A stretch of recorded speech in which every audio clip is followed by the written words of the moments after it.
किताब मिल्लत बैज़ा की फिर शीराज़बंदी है, ये शाखे हाशमी करने को है फिर बर्ग बर पैदा. The Muslim world is reorganizing itself. The Muslims are uniting, and the tree of our beloved Prophet Muhammad sallallahu alaihi wasallam is once again creating new flowers and new leaves. In other words, that the Muslims are reuniting, and their unity is creating a new ummah, a new future for our next generation.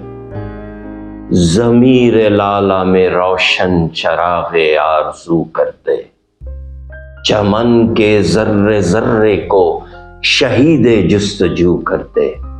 O my Lord, Ya Allah, create a mission in every heart. Create a new passion in the hearts of Muslim.